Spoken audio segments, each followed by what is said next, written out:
Hi guys, welcome back to my channel. ഇന്നൊരു morning video ആയിട്ടാണ് ഞാൻ വന്നിരിക്കുന്നത്. അപ്പോൾ നമുക്ക് വീഡിയോ കാണാം. ബാ. ഇന്നലെ വൈകിട്ട് ഞാൻ ഇഡ്ഡലി മാവിന് അരച്ച് വെച്ചിട്ടുണ്ടായിരുന്നു ഗായ്സ്.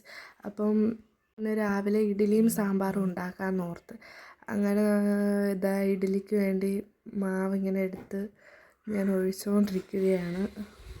അപ്പോൾ ഇഡ്ഡലിയിൽ ഇങ്ങനെ തട്ടിലോട്ട് ഒഴിച്ചിട്ട് 2 തട്ടായിട്ടാണ് വെച്ചിരിക്കുന്നത്. അപ്പം 2 തട്ടിലും ഇങ്ങനെ നിറച്ച് കഴിഞ്ഞിട്ട് ഞാൻ അപ്പുറത്ത് അടുപ്പിൽ തന്നെ വെള്ളം തിളപ്പിക്കാൻ വെച്ചിട്ടുണ്ടായിരുന്നു. അപ്പോൾ ഒഴിച്ച പുറകെ ഞാൻ അങ്ങോട്ട് എടുത്ത് വെക്കുമായിരുന്നു.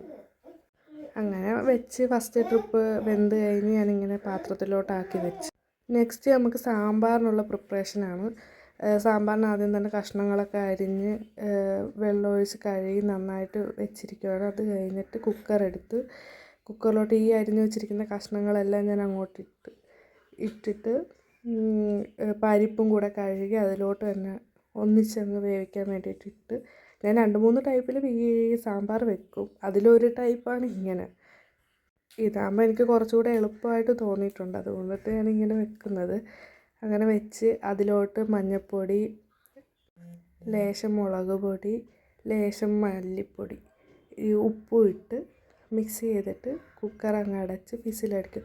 ഒരു 2-3 വിസിലടിച്ച് കഴിയുമ്പം ഞാൻ ഒരു പാത്രത്തിൽ കുറച്ച് പുളി എടുത്തിട്ടുണ്ട്. 2-3 വിസിലടിക്കുമ്പോൾ സംഭവം സെറ്റാവും. ഇതിന് വേണ്ടിയിട്ട് എടുത്തിരിക്കുന്ന മറ്റേ ഇൻസ്റ്റൻറ്റ് സാമ്പാർ പൊടിയാണ്. ആ സാമ്പാർ പൊടി ഒരു പാത്രത്തിലോട്ട് പൊട്ടിച്ചിട്ട് കുറച്ച് വെള്ളവും കൂടെ ആഡ് ചെയ്യണം. എന്നിട്ട് മിക്സ് കുഴമ്പ് പരുവത്തിലെടുക്കണം. അതിങ്ങനെ കുഴമ്പ് പരുവത്തിൽ എടുത്തിട്ട് പാത്രം മാറ്റി വെക്കണം. ഈ ഒരു പരുവത്തിനാണ് വേണ്ടത്. അതങ്ങ് സെറ്റായി വരുമ്പോഴത്തേനും ഒരു പാത്രത്തിൽ പുളി നേരത്തെ കുതിർത്താൻ വെച്ച ആ പുളിയും കൂടെ വേണം. എന്നിട്ട് ഈ മിക്സ് അങ്ങോട്ട് എടുത്തിട്ടതിന് ശേഷം അത് നന്നായിട്ട് ഇളക്കണം. ഇളക്കി യോജിപ്പിച്ചതിന് ശേഷം ആ ഇരിക്കുന്ന പുളിവെള്ളം നന്നായിട്ട് തിരുമ്മി എടുത്തിട്ട് അതിലോട്ട് ആ പുളിവെള്ളം അതിൻ്റെ ഇതെല്ലാം കഴിഞ്ഞിട്ട് ഒഴിക്കണം.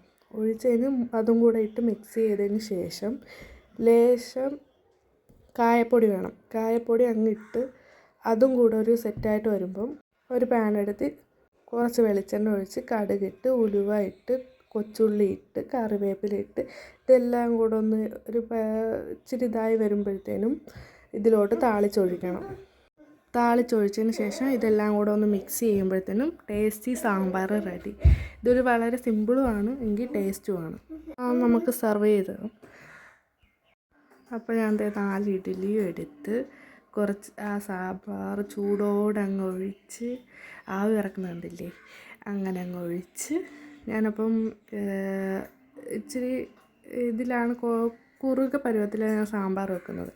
അപ്പോൾ അതും ഇങ്ങനെ ഒഴിച്ചതിന് ശേഷം ഞാൻ ചൂടടുപ്പിൽ നിന്ന് ഇങ്ങനെ മാറാൻ വേണ്ടിയിട്ട് ഒരു 5 മിനിറ്റത്തോളം നിന്ന് അതിന് ശേഷം ഞാനത് കഴിക്കട്ടെ.